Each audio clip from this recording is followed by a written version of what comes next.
তোর বউ ব্যবসা বাদ দে, একটা ফ্যামিলি চলতে কত টাকা লাগে? 20,000, 20,000 টাকা আমি দিতেছি, তা তোর বউ ব্যবসা বাদ দিতে হবে।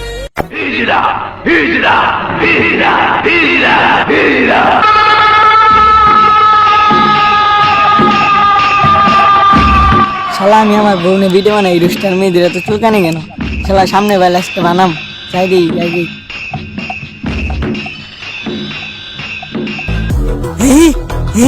আমার গলা দ্বারাস ঈদ তালাম, ওই শালা আইছি ধরে।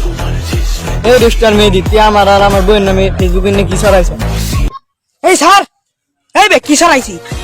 তোর বউ ব্যবসা বাদ দে, একটা ফ্যামিলি চলতে কত টাকা লাগে? 20,000, 20,000 টাকা আমি দিতেছি, তা তোর বউ ব্যবসা বাদ দিতে হবে। আমি বউ ব্যবসা করি, আমি আমার বউ নিয়ে কন্টেন্ট ভিডিও করি। কন্টেন্ট ভিডিও বানাস ভালো কথা, কন্টেন্টের থেকে তো তোর বইয়ের কম বেশি দেখা যায়। শালাই ঠিক হয়েছে, বউ ব্যবসা বাদ দেন না গো, তাই যে বউরে বুঝাই গে, তাড়াতাড়ি যাই ভিডিও ডিলিট করে দিই।